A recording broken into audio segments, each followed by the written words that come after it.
Cadillac just shared all of the important details about the Optiq, which of course is the brand's new small, luxury, all-electric utility vehicle. And giving us an in-depth tour of this exciting new product is no less than the chief engineer. This is John Cockburn, and that's pronounced Cockburn like the port wine, correct? Exactly, yes. Perfect. Thanks, Greg. Thanks for spending some time here. Thank you for your time. So, Optiq, two-part question for you. What is it, and is it pronounced Optiq or Optiq? It's Optiq. It's Lyriq. It's Escalade. It's Vistic. So it's IC. It's IC. So Optiq. Yeah. So what is it? It is, and I'm gonna just do a little thing here with the light animation, just to give you a sense of what you're going to feel as you approach your vehicle. Very cool stuff. Like other Cadillac models, it sort of greets you with so an LED handshake. Yeah, and in my experience driving a Lyriq is people were just fascinated by it, members of the public. So, we continued on to that tradition. But what is the vehicle? Yeah. In this space, we didn't know what the competition was going to be. So what we did is we listened to luxury buyers. We listened to luxury buyers in all age ranges and said, how do we set the standard for entry, gateway, EV? Yep. How do we do that? What is the size? What's the proportion? What do we want to do here? And this is what we ended up creating. But there was so much input in terms of how does it look? What does it do? What are the features and functions? Safety. There is not one optional piece of safety in this vehicle. All standard. It is fantastic. Wow. Yes, it's absolutely. Our advanced driving assist systems, then there's an incredibly long list of what we offer. Yeah, Super Cruise is standard, but all of the safety features, if the vehicle senses you have a vehicle in your blind zone, for example, and you're driving and you go to change lanes inadvertently, it'll actually steer you back, keeping you safe, and you get haptic warnings in the seat, which we have a patent on. So, it's about safety, it's about luxury, it's about thinking through every detail, and that's what we did. So an elevated entry-level product. Exactly. For the Cadillac brand. That's a good way to say it. Perfect. And it looks like it fits in with the broader lineup. I love the front-end styling on the new Optiq here. Very sharp, and of course, that illumination when you unlock the vehicle. Yeah. Give me a sense of the size. What are the approximate dimensions of the Optiq? How does it fit in the Cadillac lineup then? So the wheelbase is 116 inches. That's an ideal wheelbase length for turn-in, for sportiness. And I should mention that our lead chassis engineers and our lead performance engineers all come from Blackwing. CT4, CT5 Blackwing. Nice. And so when they joined the team, I asked them, how do we make this vehicle feel flickable, sporty, agile? And they've really worked their magic. Tom and Alex, our lead engineers, have just done a fantastic job. That can be challenging with an EV because of the weight. You can get instant torque off the line for a fun experience, but oftentimes in the corners it can be a little more challenging. So the steering feel and the vehicle, we worked with our partner Continental on the tires. There's a dual compound tire we developed specifically for the vehicle. This vehicle is about agility, it's about handling, and it's an instant torque EV experience, but it's so much more than that. So smaller than the Lyriq. This is a step below that dimensionally. If you just dimensionally, it's an XT5 size. It's within a half inch of the XT5 dimensionally. Gotcha. So competitive set, I don't expect you to name rivals, but I'm going to say maybe Volvo XC40 Recharge, Lexus RZ, something like that. Q4 e-tron perhaps? That sort of rivals. I think you've got to you look at our dimensions and you look at our size and then you look at the amount of features that we're providing as standard and then the driving experience. And I'm super excited to have you on a dynamic drive. Can't wait. These vehicles, because we're having some people drive these vehicles now, not media. Where's my invite? Well, it's I'm a little bit disappointed. Come on. I'll be patient. You're absolutely invited. So appreciate it. It's just that what I'm getting back or emails is wow. It is super exciting to drive. The features and functions inside of the vehicle really resonate. We'll jump in there in just a second, but let's move along the side a little bit and talk some EV specific functions. No front trunk though, right? Correct. Is there an engineering reason for that? Just the packaging of systems, or? So we made choices that align with what luxury EV buyers want. They want standard storage. They want it in the rear. We have Class-leading rear storage in the vehicle. You can see the proportions that we chose. And we have second-row spaciousness that is class-leading, maybe against some of the competitors that you named. Yeah. Because it's a trade-off. You can add more space to the rear and perhaps exclude a front trunk, or you can perhaps take some from the back and then add that up front. It's a balance, right? And we could have done that. We could have put a frunk in the vehicle, but we just saw it as too much compromise for where a luxury EV buyer wants to be and what they want to experience. So that's we consciously chose not to do that for the right reasons, for the customer. And it makes sense. It makes sense. Platform, Ultium architecture. Is this a chopped down version of a Lyriq, or is this a different sort of It's a ground up platform all of its new own? architecture. This is not a reworked Lyriq. It is Ultium based. Yeah. But then we designed all of the structure around a smaller, what we call a 10 module, a smaller Ultium battery, but that was our starting point, and we designed the vehicle around that. You know, it's incredible torsional stiffness, incredible first bending moment structure in this vehicle, and gave our Blackwing team something really to work with. A solid foundation for a dynamically engaging vehicle. Yeah. But this is our mainstream architecture. Gotcha.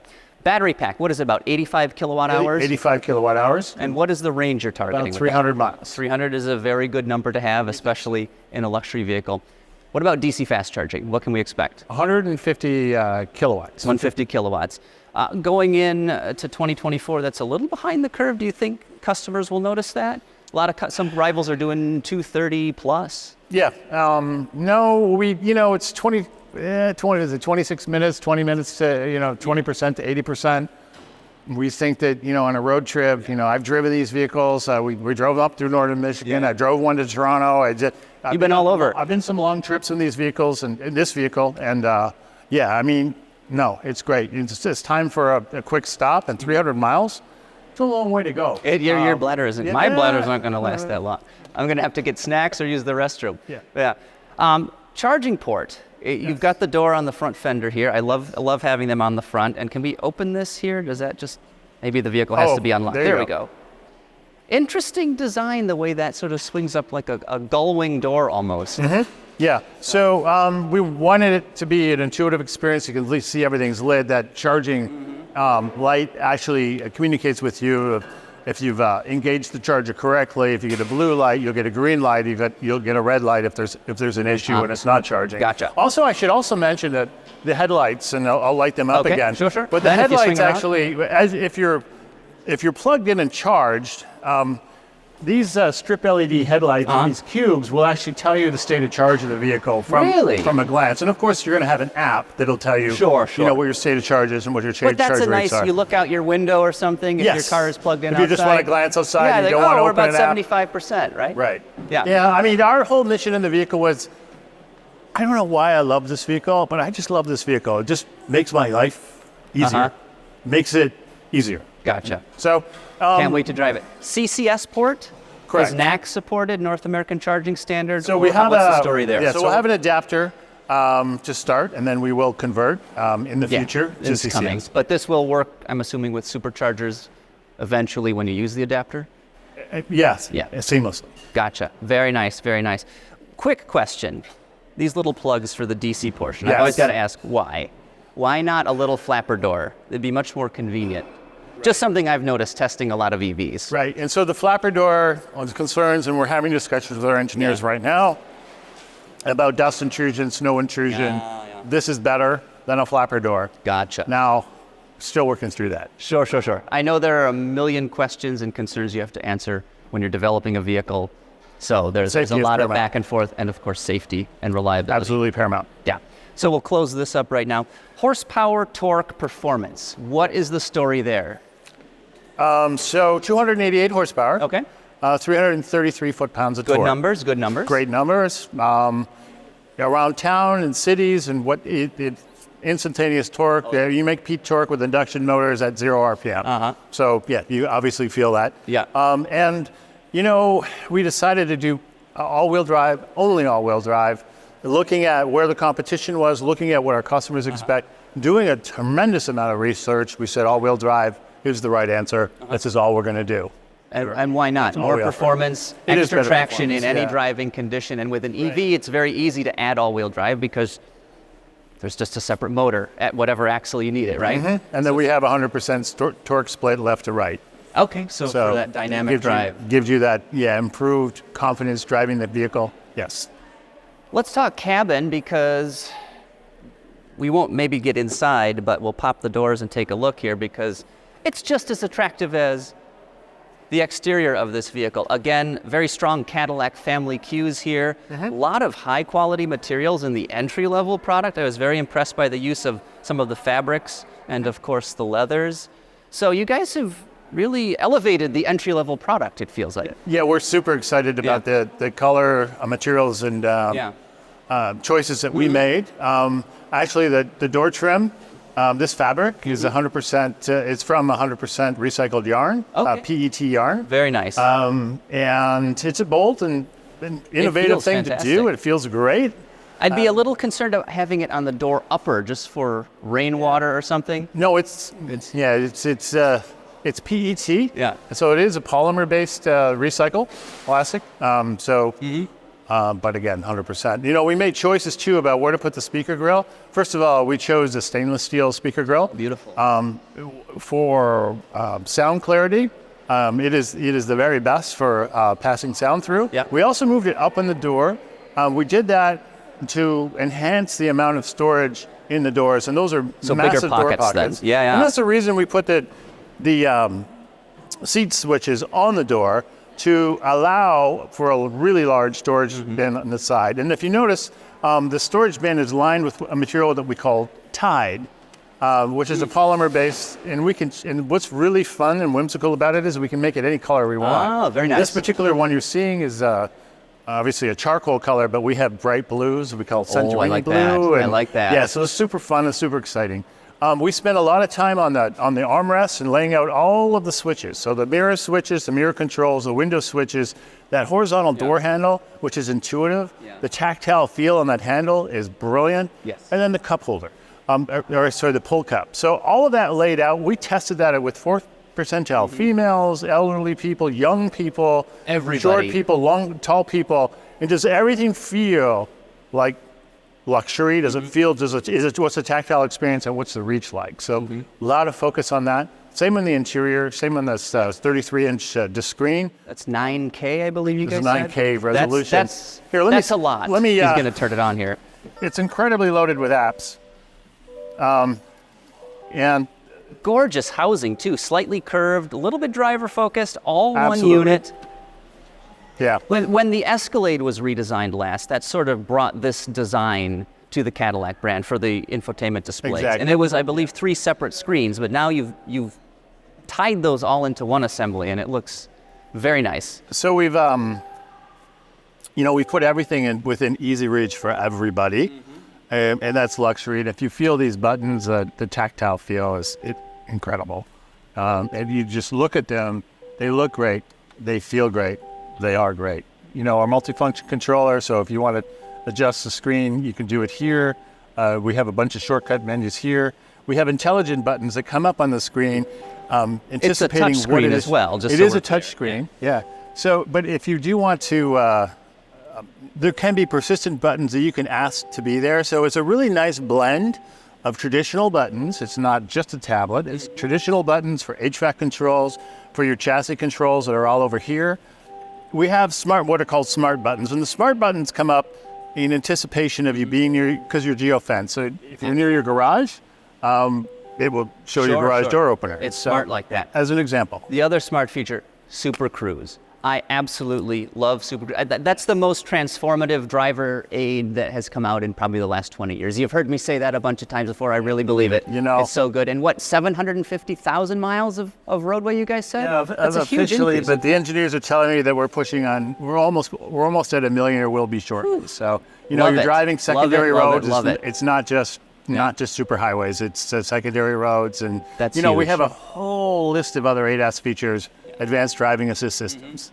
Looking at intersections, looking at cross intersections, we see that's a place that could be an issue for you. We even have looking for bicycles and warning people not to open their doors so you don't hook a bicycle. I mean, it just goes on and on. No compromise in safety or convenience, despite this being the entry-level Cadillac EV. Yes. Let's move to the rear, talk cargo space, pricing, and availability, because I know a lot of our viewers are dying to know that. So, cargo space, what's going on in the rear? Well, as I said, it's class leading. We have multiple ways to open it. I love this badge. You can get it with the elbow. We also have a hands-free option, not an option, it's standard. Mm-hmm. And you said something about class leading space, and there's room for milk jugs as well? To fit in the cargo space? Yeah, along the sides, I believe? I mean, this is all about, we're thinking about our customers. So 1 gallon milk jug will fit in this space. That is just an arbitrary. We looked at people and what their usage and what it is that's important to them. Similarly, on the right side of the vehicle, this load floor has storage underneath it. Very nice. Ample storage. This is a charge case for plugging into a 220 volt or 120 volt. Oh, so it's a combo. It's a combo. Is that going to be standard with the vehicle? That's standard. Awesome, that's awesome, just awesome. part of the vehicle. Some automakers have decided not to include those. Yeah. Which is a little questionable, I think. And then we have a lot of storage under here. I don't know, for whatever you want, trailer hitches or accoutrements that if you want to, or if you want to. Some of us have lost a bottle of port wine rolling out in the back. Right. And it would be a shame if it was Cockburn port. Or a 20-year tawny or something. Or a 20-year tawny, yeah. So you can slide it down here. Oh, very nice. And then you have it's a lip. It's hard to see on camera, but it's almost a lower level and a little ramp. It is. And a lip here, so stuff doesn't roll out. So very clever. Absolutely, yeah. So those are the luxury touches that mean something to our customers. Amazing, love it. Where is this vehicle manufactured? What's the approximate pricing, and can we expect any federal tax credits, incentives? Yes, we can. All of the Ultium battery pack, they're all North American sourced. All of the components within, the chemistry, the battery chemistry within, they're all manufactured within North America. The vehicle itself, all of it is manufactured in North America. This particular vehicle is going to be manufactured in Ramos Arizpe. The Cadillac SRX was manufactured in Ramos Arizpe, award-winning for initial quality for J.D. Power. We have full confidence in the Ramos assembly plants and the quality that they produce. Absolutely. And full 7,500 you're anticipating? Yes, that's what we're anticipating. Rules can change. Of course. We are abiding by the rules all the time. And we are abiding by the rules beyond what the rules stipulate. Perfect. And then what is the approximate pricing, and when might people be able to park one of these in their driveway? So we've said Q4 this year. Okay. We have full confidence in our launch rates and our manufacturing capacities, and we'll be there on time with high quality. And then it's starting at $54,000 as was announced. Very nice. John, thank you so much for the walk around. Thank you, I appreciate it. Yeah. Thank you. Can't wait to drive the new Optiq here. I can't wait to have you drive it and see the smile on your face. Thank you. Thank you.